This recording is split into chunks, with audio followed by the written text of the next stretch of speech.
Hey Superdads, so I'm going to come here with a simple modification you can make to a super good exercise so that you can do it at home with stuff that you probably already have, almost certainly already have.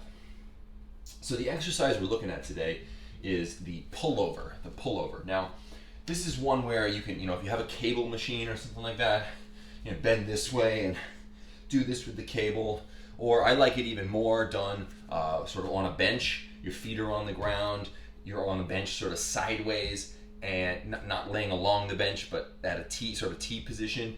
So just your upper back is on the bench and you have a big dumbbell and you're doing it that way. Shorter range of motion than a cable machine, but I like the way it feels more. And the pullover is really a fantastic movement for the upper body. You're going to get your triceps involved, you're going to get your chest involved a bit, but it's primarily an exercise for the mid-back, for the lats. And I love it so much because of the the stretch it gives the lats. Very few exercises are going to give the lats as much of a stretch under as much of a load as this one will. And it also stretches out sort of the oblique muscles here, the rib cage. This is one of the exercises that a lot of the old-time golden era bodybuilders accredited for their V shape, their V taper, for making their lats and their upper body have that V taper because of the way that it stretches everything out and puts everything under load in that stretched position. But this can be a tricky one to pull off if you don't have the equipment, you don't have a bench, even if you have dumbbells, because you can't really get that stretch if you're doing it on the ground, at least not easily. And I don't want to have you using your nice chairs or whatever it is as benches. So, real simple solutions for this. The first one is going to be an ab wheel. Now these things are pretty cheap. You should be able to get one from whatever your online retailer is. And they're highly versatile for upper body exercises particularly. Now to do this correctly as a pullover variation, you want to make sure that when you're doing it that your hips are not moving. So we're not doing this. As soon as you start doing that, you're actually training your abs much more. Okay, that's an ab exercise. Your hips should stay stationary. See how I have kind of a 90-degree angle here and kind of a 90-degree angle here? Well, what I'm moving from here on out is from my shoulder joint. My arms are staying locked. And probably even better is to get your thumbs on top of the wheel if you have space on the handles. You'll see it changes the angle a little bit and brings your elbows down so that the eye of your elbows is facing up a little bit more. You don't want to do it like this necessarily. You want to get those elbows facing down and then here. Let your head go through your arms, feel that stretch on the lats, and then use the lats to pull yourself back up.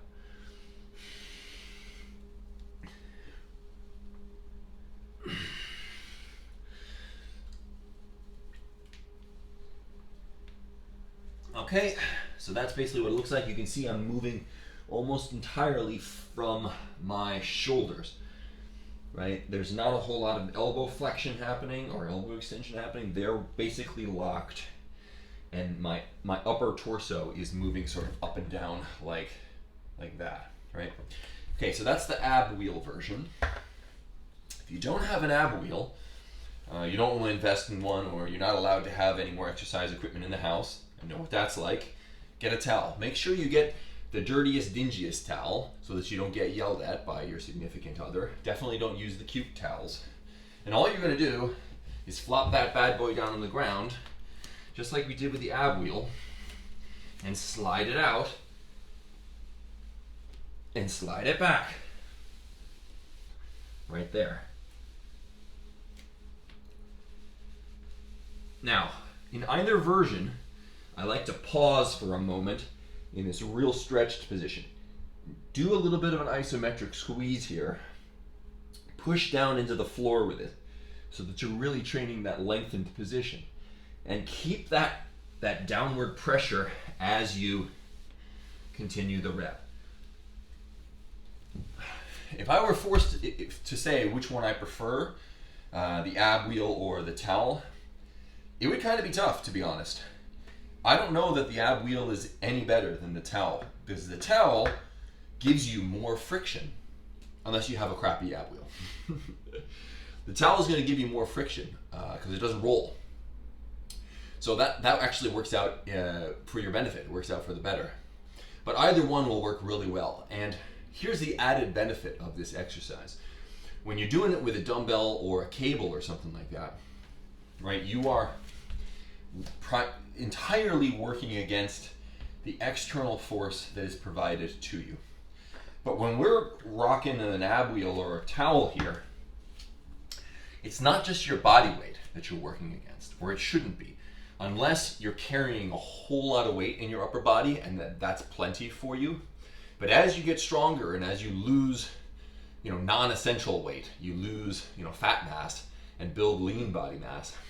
Right? If I just do this with my body weight, I mean, it's like I could do this a lot, all day.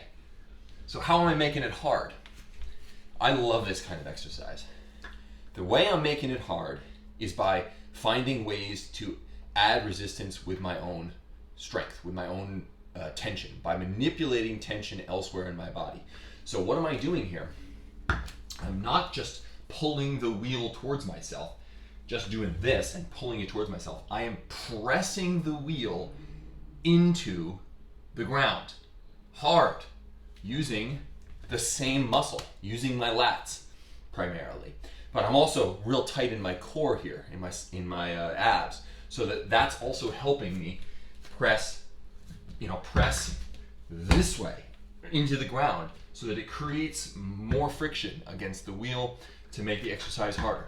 So as you get stronger, the exercise doesn't get easier, because your ability to create countervailing tension, countervailing friction, or whatever you want to call it, through your own strength will also increase proportionate to your ability to do the exercise, right?